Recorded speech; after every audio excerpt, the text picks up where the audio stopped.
你有没有想过，你每次拔掉的那株杂草，可能是这个星球上被严重低估的营养宝库？我告诉你一组数字，你可能会吓一跳。每100克新鲜的马齿苋叶子含有300到400毫克的 Omega-3 脂肪酸，按每卡路里计算的话，它的 Omega-3 密度比鲑鱼还要高。鲑鱼每100克大约含有2260毫克的 Omega-3，但鲑鱼的热量是208卡路里，而马齿苋的热量只有20卡路里左右。这个对比说明了什么？同样的卡路里，马齿苋带来的 Omega-3 更多。而且这还不是最惊人的，马齿苋是全球已知唯一能够制造 EPA 的陆地植物。你没听错，连科学家都在研究它为什么能做到这件事。这个能力本应只存在于海洋生物体内，马齿苋却打破了这个规则。如果你是第一次来到这个频道，这里叫隐藏的自然宝藏，我们一起探索那些被忽略的植物奇迹。希望你能点个订阅，我们每周都会发现大自然的惊喜。也欢迎点开旁边的小铃铛，这样新影片上线的时候，你第一时间就能看到。好的，我们继续。现在让我用具体数字来说明马齿苋有多夸张。光是ALA，也就是非碱亚麻酸的含量，每100克鲜叶就有300到400毫克。这个数字是什么概念？我们做个对比你就清楚了。菠菜每100克只有大约50毫克左右的ALA，生菜更低，大概只有25毫克。所以马齿苋的ALA含量是菠菜的5到7倍，是生菜的15倍左右。这不是我自己编的数字，这是1992年发表在美国营养学院期刊上的研究数据，作者是著名的 Omega-3 研究学者 Simopoulos。这项研究在营养学界被引用了无数次，是研究必需脂肪酸的经典文献。维生素 E 的部分，马齿苋每100克含有12.2毫克。这个数字是什么水平？菠菜的维生素 E 含量大概是1.6毫克每100克，所以马齿苋是菠菜的7倍多。维生素 E 是重要的抗氧化剂，能保护我们的细胞免受自由基的损害。非碱胡萝卜素更是达到1320国际单位，而同等重量的胡萝卜大约只有200多国际单位，所以马齿苋是胡萝卜的6倍左右。非碱胡萝卜素在体内可以转化为维生素 A， 对视力健康和免疫系统都很重要。矿物质方面，马齿苋含有钾494毫克每68毫克，钙65毫克，都是以100克来计算的。钾是维持细胞功能和血压平衡的重要矿物质，每参与300多种酶的反应。钙就不用说了，对骨骼健康至关重要。这些矿物质的含量虽然不算特别突出，但作为一种热量极低的蔬菜，这样的矿物质密度已经相当可观。更不可思议的事情来了，科学家在马齿苋中检测到了 EPA 是20碳5烯酸的简称，是鱼油中的主要活性成分之一。马齿苋每克鲜重大约含有 0.01 毫克 EPA， 这个数字看起来很小，但意义重大。陆地植物本来不该含有这种成分，它是鱼类和某些海洋生物才会有的东西。为什么马齿苋会有 EPA？ 科学家到现在还没有完全搞清楚。有人认为可能和它特殊的代谢途径有关。除了 EPA， 研究还发现了微量的 DHA 和 DPA。这些数据都来自1991年 Omara 减 Awala 发表的研究报告。虽然含量不高，但这个发现本身就足以让科学界震惊。但这还没完，马齿苋还含有褪黑素、谷胱甘肽 14.8 毫克、去甲肾上腺素这些成分。谷胱甘肽是什么？那可是被称为抗氧化之母的重要物质，我们身体自己会产生，但随着年龄增长和环境压力增大，体内的谷胱甘肽水平会逐渐下降。营养学家把谷胱甘肽水平视为评估整体健康状况的重要指标之一。马齿苋居然能提供这种东西，难怪古人才会把它当成延年益寿的食材。而且马齿苋的 Omega-6 和 Omega-3 比例低于4:1。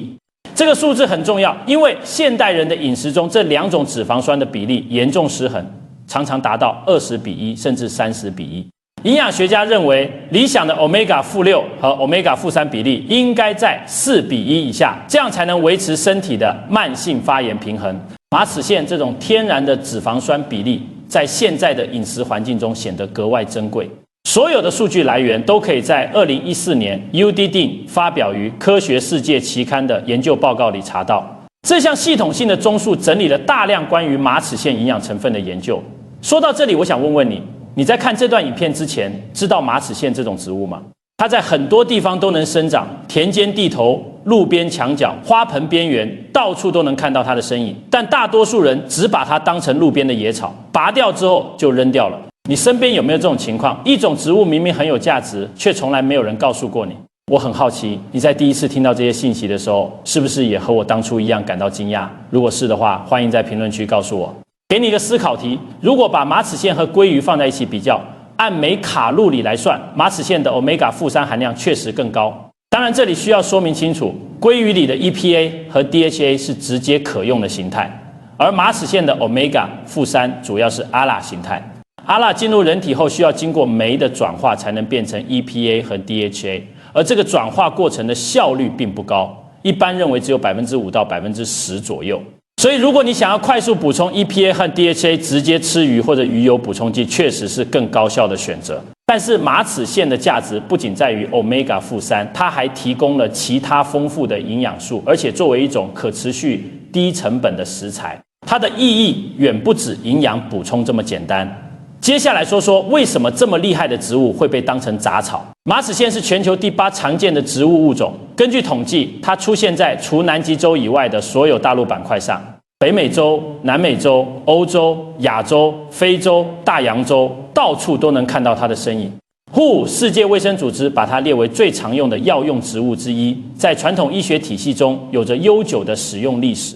但与此同时，在农业生产领域，它却被列为害草，农民和园艺师们想尽办法要除掉它，这不是很讽刺吗？同样一种植物，在科学层面被高度认可，在实际应用中却被当成需要清除的对象。更有趣的是，同一种植物在不同地方有完全不同的命运。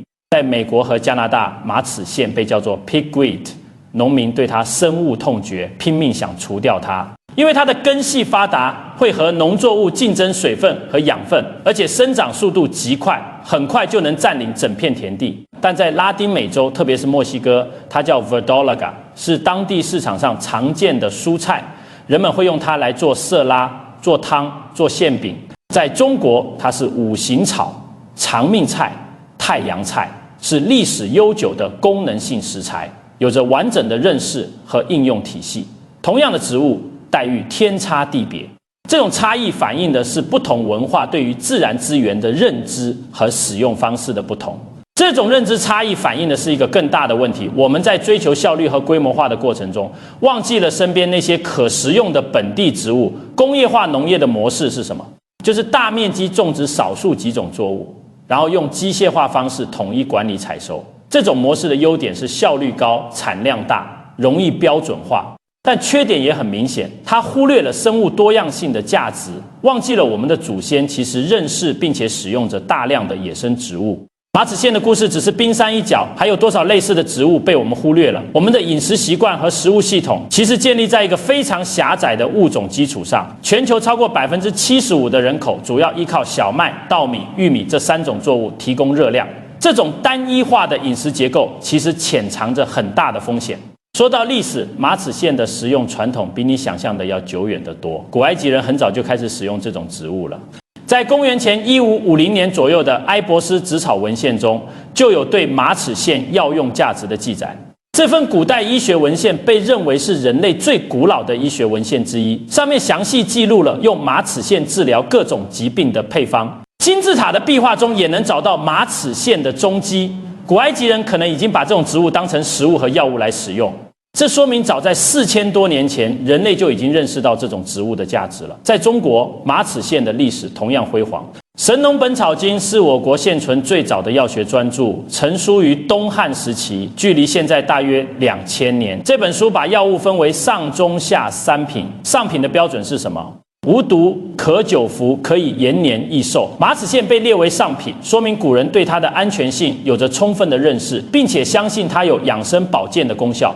到了明代，医药学家李时珍在《本草纲目》中详细记载了马齿苋的性状、功效和使用方法。本草纲目菜部专门设立了一个章节来介绍这种植物，说明它在日常饮食中的重要地位。马齿苋这个名字是怎么来的？因为叶子的形状像马的牙齿，所以叫马齿苋。苋是苋菜一类植物的通称，但马齿苋和一般的苋菜是不同科属的植物，只是因为外观相似，所以名字相近。它还有个更美的名字叫五行草。为什么叫五行草？因为它的叶子青绿色，茎部是红色的，花朵是黄色的，根是白色的，种子是黑色的，正好对应木火土金水五行。古人用五行来解释世间万物马齿苋这种五行兼备的特点，被认为是禀受了天地之气，所以功效特别全面。这个解释当然带有古人的哲学思想，但从现代角度来看，或许正是因为它含有丰富多样的营养成分，才能在中医理论中被赋予如此重要的地位。民间流传着很多关于马齿苋的故事，有人叫它长命菜，传说是因为它救了孝子的母亲。故事是这样的，很久以前有个孝子，母亲病重无钱求医，他在路边发现了这种茂盛的野菜，于是每天采摘来给母亲吃。没想到一段时间后，母亲的病竟然好了，因为这种菜救了母亲的命，所以被称为长命菜。另一个传说叫它太阳草。传说有一次人间遭遇大旱，百姓饥饿，太阳神看到人间的苦难，心有不忍，就把自己身上的一滴汗水变成了这种植物。它在烈日下依然茂盛生长，人们采摘它来充饥，就这样度过了难关。所以人们叫它太阳草，感谢太阳神的恩惠。还有一个动人的故事叫报恩菜。故事说有一对相依为命的母子，母亲年迈体弱，儿子每天上山采药换钱给母亲治病，但有一天儿子摔伤了腿，无法上山。这时候他在家门口发现了一丛茂盛的野菜，于是每天采摘来给自己和母亲吃。就这样，母子的生活有了着落。后来人们就把这种野菜叫做报恩菜。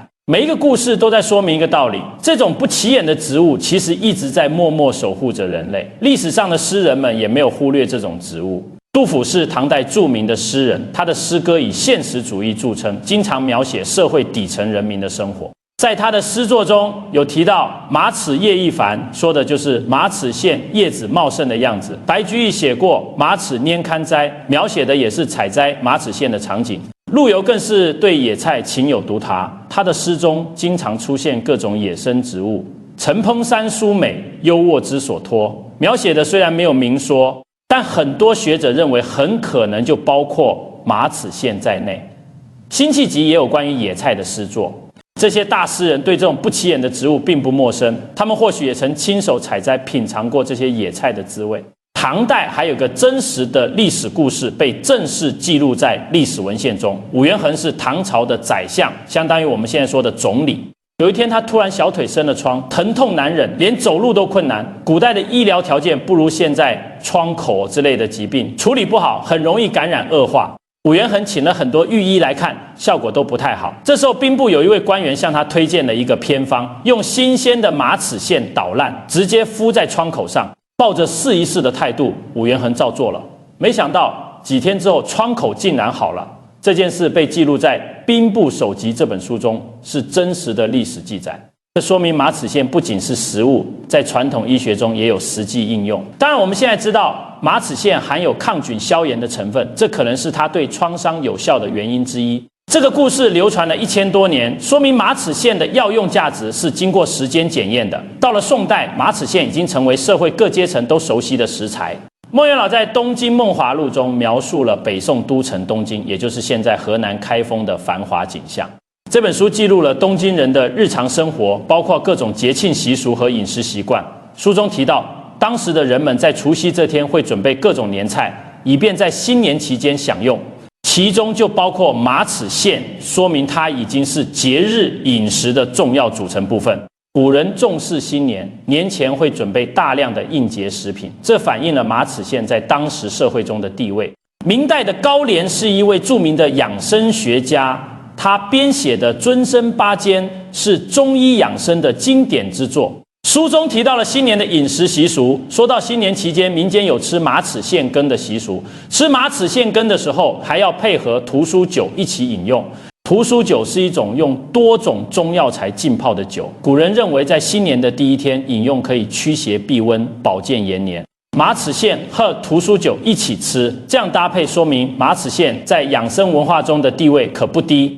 这些记载说明马齿苋早已融入中国人的日常生活和文化传统中，不仅是食物，更是一种文化符号。现在把时间拉回到现代科学研究，20世纪80年代的时候，有一批科学家做了一个很有意思的流行病学调查。他们比较了地中海地区的希腊克里特岛农民和北欧荷兰人的血液 Omega-3 脂肪酸水平。为什么选择这两个群体？因为科学家注意到克里特岛居民的心血管疾病发病率特别低，这和其他欧洲国家形成了明显的对比。研究结果让所有人都很吃惊，克里特岛农民的血脂 Omega-3 浓度是荷兰人的3倍，这个差距太明显了，不可能只是偶然现象。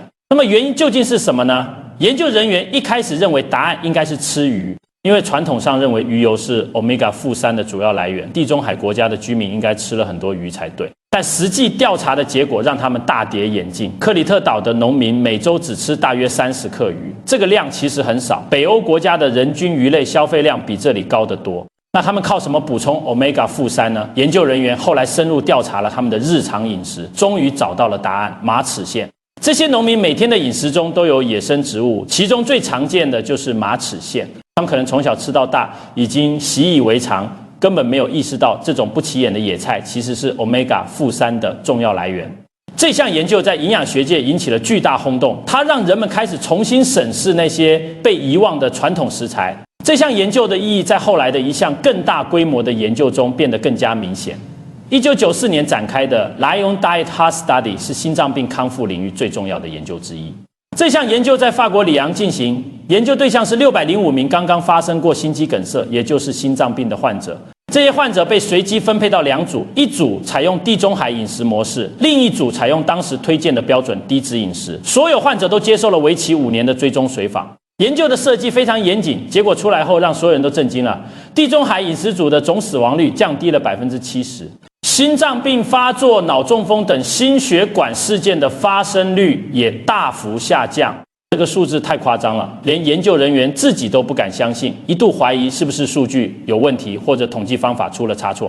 后来的研究反复验证了这个结果，确认数据是准确的。研究人员把功劳归给了橄榄油和鱼油，认为是这2种食物中的单不饱和脂肪酸和 Omega-3 脂肪酸保护了患者的心血管系统。这个结论当然没有错，但有一个重要的细节被忽略了。克里特岛的传统饮食中不只有橄榄油和鱼油，岛上的居民在日常生活中大量食用野生的本地植物，其中马齿苋是最常见的一种。这些野生植物在当地被称为 Horta， 翻译过来就是野菜的意思。这些野菜可能才是真正的幕后功臣，但遗憾的是，他们在营养学研究中被大大低估了。这个被忽略的饮食因素，可能才是克里特岛居民健康的真正秘密。说完历史，再说最新的科学发现。2022年8月，耶鲁大学的 Erica Edwards 带领的团队在 Science Advances 期刊上发表了一项研究。这项研究轰动了整个植物学界。他们发现了一个让人难以置信的事实：马齿苋的叶肉细胞能同时执行2种完全不同的光合作用途径。这2种途径叫做 C4 光合作用和 CHEM 光合作用。C4 光合作用的特点是高产高效。C4植物在高温、强光和干燥的环境下表现特别好，因为它们有特殊的机制来浓缩二氧化碳，从而提高光合作用的效率。玉米、甘蔗都是 C4 植物的代表，它们的叶片结构有特殊的设计，能够在不浪费水分的情况下高效工作。这就是为什么玉米和甘蔗在夏天能够快速生长，产量惊人。CHEM 光合作用的特点是节水抗旱。CHEM 植物大多生长在沙漠或者干旱地区，它们的策略是在夜间凉爽的时候打开气孔吸收二氧化碳，然后把二氧化碳储存起来，到了白天再进行光合作用。这样的设计可以极大的减少水分蒸发。仙人掌、凤梨科植物都是 CHEM 植物的代表。一般认为这2种机制不能同时存在于同一植物中。为什么？因为它们的生理机制差异太大了。C4 植物需要在同一个细胞内完成二氧化碳的浓缩和固定，而 CHEM 植物需要在时间上把二氧化碳的吸收和光合作用分开。这2种策略被认为是互相矛盾的，就像一辆车不可能同时是轿车又是卡车。至少在传统观念中是这样的。但是马齿苋打破了这个规则，研究人员运用了最先进的基因表达分析和显微镜观察技术，发现马齿苋的叶肉细胞分为2种不同的类型。这2种细胞各自执行不同的光合作用途径，有一部分细胞执行 C4 途径，专门负责高效率的碳固定；另一部分细胞执行 CAM 途径，在夜间吸收二氧化碳储存起来，到了白天再释放出来使用。这2种完全不同的生理过程，居然在同一个细胞系统中和谐共存。更神奇的是，它们不是简单的并列关系，而是互相协调、互相配合。C4 途径产生的4碳化合物可以供给 CAM 途径使用，而 CAM 途径储存的二氧化碳又可以支援 C4 途径的高效工作。这样的设计让马齿苋既能保持较高的生长速度，又能在干旱环境中生存。Science Advances 的论文直接称之为超级植物。这个发现的意义远远超出了马齿苋本身。试想一下，如果我们能够把这种双重光合作用机制转移到主要粮食作物上，比如水稻、小麦、玉米，那会怎样？未来的农作物就能既保持高产，又增强抗旱能力。在全球气候变化导致极端天气越来越频繁的背景下，这样的技术突破可能会彻底改变农业的面貌。农民不再需要担心干旱导致减产，用水量和肥料需求也会大幅下降。这项研究的意义可能比我们现在能想象的还要大，它打开了一扇通往农业新纪元的大门。当然，从实验室的发现到实际应用还有很长的路要走，但我们已经看到了曙光。但凡事都有2面性。说完美食和科学发现，现在要说一个非常重要的安全问题。马齿苋虽然营养价值很高，但它并非完美无缺。马齿苋含有较高的草酸盐，这是它最大的健康隐患，必须引起重视。草酸盐是植物中的一种防御物质，很多植物都含有，只是含量高低不同。马齿苋的草酸盐含量在蔬菜中算是比较高的，具体数字是多少？每100克鲜种的马齿苋含有671到1460毫克草酸盐。这个数字看起来抽象，但实际后果很具体。如果长期大量食用草酸盐，会在肾脏中累积，和钙离子结合，形成草酸钙沉淀，这就是肾结石的主要成分之一。在极端情况下，短时间内摄入过量可能导致急性肾功能损伤。浙江大学医学院附属医院就记录过这样的真实案例。一位65岁的男性患者，身体本来挺健康的，但有一段时间迷上了吃野菜。他听说野菜健康无污染，于是去郊外采了很多新鲜的马齿苋回来，短时间内吃了1斤多。没想到吃完之后出现了恶心呕吐的症状，到医院一检查，发现血肌酐、锆、尿素氮水平严重超标，这是急性肾功能衰竭的指标。医生紧急给他进行了血液透析等治疗，经过一段时间的住院治疗后才康复出院。这个案例被详细记录在医学文献中，成为提醒公众注意野菜安全的重要案例。幸运的是，这位患者经过治疗后完全康复了。但这个案例提醒我们，天然不等于可以无限制食用，任何事情都要讲究适度。那应该怎么处理才能安全食用呢？方法其实很简单，食用前先焯水就可以了。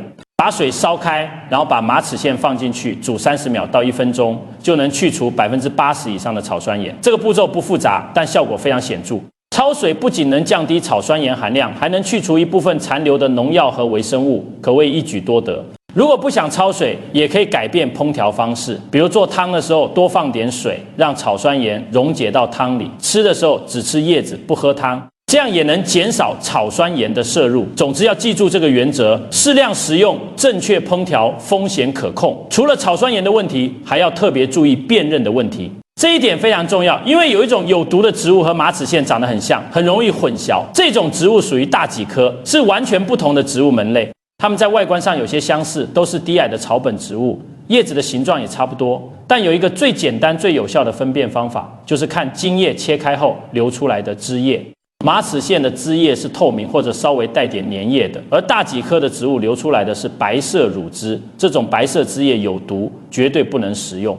误食的话会引起中毒症状，轻则呕吐腹泻，重则危及生命。这个区别虽然很简单，但至关重要。再次强调一次，白色乳汁有毒，看见这种植物千万不要采摘。关于马齿苋的食用禁忌，以下几类人群需要特别注意。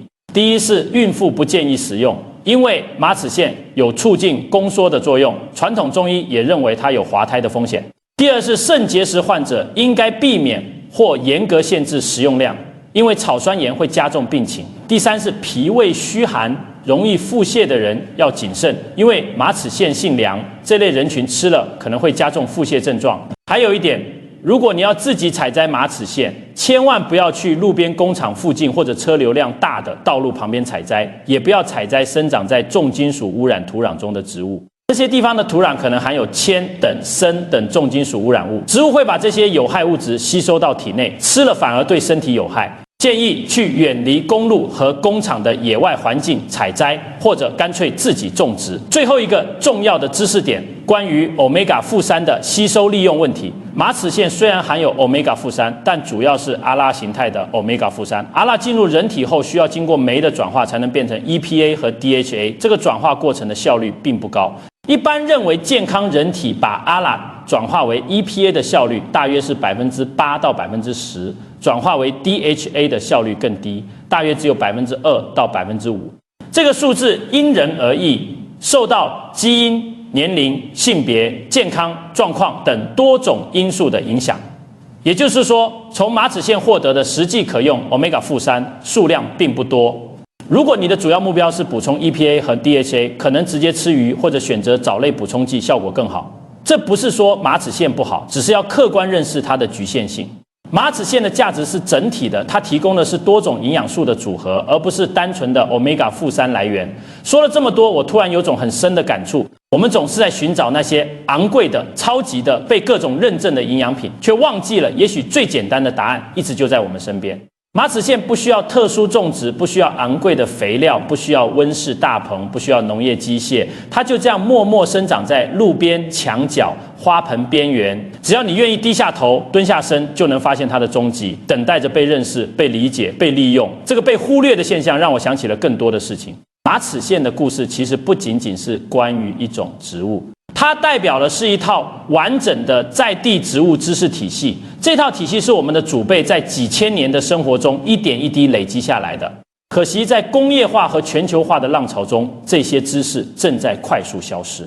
超市的货架上摆满了从世界各地进口的蔬菜和水果，但那些土生土长的本地植物反而很少有人认识了。年轻一代的饮食习惯越来越国际化，对本地的野生植物越来越陌生。那些曾经滋养过无数代人的野菜，现在变成了需要专门知识才能辨认的东西。这种知识的流失，其实是一种文化遗产的消失。